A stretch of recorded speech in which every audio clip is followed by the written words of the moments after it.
Assalomu alaykum hurmatli tinglovchilar. Bugun sizlar bilan infantil spazmlarning bir turi hisoblangan Vest sindromi haqida to'xtalib o'tamiz. Ma'ruzachi bu men Mustafoyev Mehriddin. Vest sindromi o'zi bu erta boshlanadigan, bolalarda uchraydigan og'ir epileptik ensefalopatiya bilan kechuvchi kasallik hisoblanadi. Biz buni salamus sudurgisi yoki bo'lmasa salam seizure degan nomlar bilan ham uchratishimiz mumkin. Ushbu kasallikning klinikasida to'satdan boshlanuvchi mushaklar spazmi bilan 1-2 soniyada kechuvchi mushaklar spazmi bilan kechadi. Bunday spazmlar bosh, qo'l, butun tananing oldingi va orqa qismlarida kuchli silkinishlar bilan kechadi.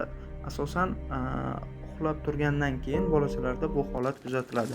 Shuni ham bu videoda ham ko'rib turishlaringiz mumkin. Mana shunday spazmlar bir kunda 200 tadan hattoki 300 tagacha bo'lgan holatlar ham kuzatilishi mumkin.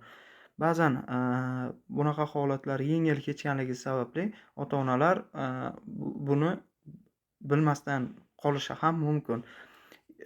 Bularda iyigida albatta o'zgarishlar bo'ladi. Bularga xos bo'lgan iyigi yuqori kuchli amplitudalar bilan tartibsiz kechuvchi gipsartmiyalar aynan bular uchun xos hisoblanadi. Keyin bular psixik aqliy rivojlanishdan orqada qolish holatlari kuzatiladi. Bolani boshini tutib turish, tabassum qilish, gapirishga urinish, turli xil yangi ko'nikmalarni o'zlashtira olmaslik kabi klinik belgilar ham qo'shilib keladi. Etiologiyasi turli xil omillar sabab bo'ladi. Shulardan misol uchun metabolik, genetik omillardan tuberoskleroz yuqori foizlarda turadi.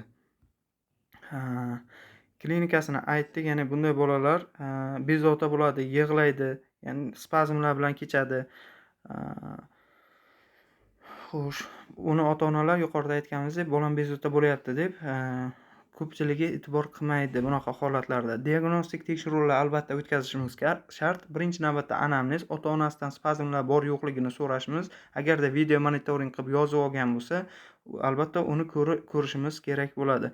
Iyigida gipsartmiya dedik, gaplashdik bu haqida. MRTda bo'ladigan bo'lsa, turli xil anomaliyalar, ya'ni bosh miya to'qimalarining organik zararlanishi bilan kechuvchi holatlar ham kuzatilishi mumkin.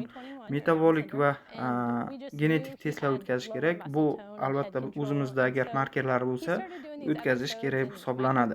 Davolash taktikasida bularga antiepileptiklardan birinchidan o'sha tanlov preparatlari sifatida valproat kislotalar va bundan tashqari vigabatrin sabrillar hisoblanadi.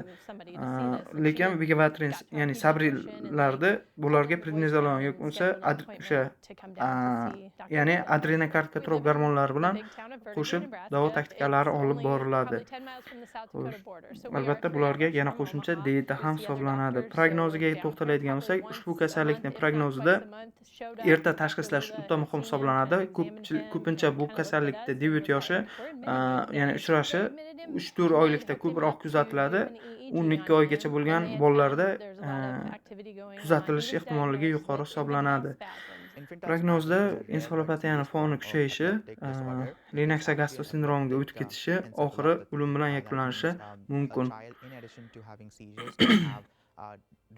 Xo'sh, ushbu kasallikni biz diagnostika qila olishimiz shart. Ya'ni qaysi kasalliklar bilan benign sleep myoclonus degan turi bor, ya'ni o'tib ketuvchi myoclonuslar bilan. Bunaqa myoclonuslarda qanday holat kuzatiladi desa, bu o'z nomi bilan o'tib ketuvchi holat hisoblanadi. Vest sindrom bilan diagnostika qilishimiz kerak, chunki unda ham shu qo'l va oyoqlarni silkinish bilan kechadi. Uning boshlanishi ham, ya'ni debut yoshi ham o'sha 12 oylikgacha bo'lgan bolalarda kuzatiladi. 3 oylikdan to 12 oylikgacha bo'lgan bolalarda kuzatiladi. Vest sindromida ham 3 oylikdan to 12 oylikgacha bo'lgan bolalarda kuzatiladi. Iyigida undan benign dedik, o'z nomiga monand, iyigi normal chiqadi. Vest sindromida yuqorida aytdik, gipsartmiyalar kuzatiladi. Nevrologik rivojlanish, ya'ni psixomotor rivojlanishlari normada bo'ladi. Benign sleep myoclonusda, Vest sindromida esa ortda qolish holatlari kuzatiladi. Prognozi benign myoclonuslarda yaxshi, Vest sindromida yomon, chunki ensefalopatiya foni ketyapti, u yerda yanada kuchayib ketish ehtimolligi yuqori hisoblanadi. Etiologiyasida ikkalasida ham noma'lum sabab, ya'ni etiologiyasi nima deymiz, ko'p har xil etologiyasi ko'p, turli xil. Davolashga to'xtaladigan bo'lsak, benign miyoklonoslar, sleep miyoklonoslarni davolashga hojat yo'q. Ular o'z nomi bilan yuqorida ham aytdik, o'tib ketuvchi holat. Lekin West sindromida albatta yuqorida aytib o'tilgan kortikotrop gormonlarini va vigabatrin kabilarni qo'llashimiz shart hisoblanadi. Benign miyoklonoslar sog'lom bola, ya'ni miyoklonik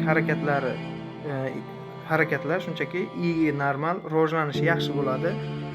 West sindromida epileptik spazmlar, iyidagi gipsaritmiya rivojlanishdan orqada qolish kabi holatlar kuzatiladi.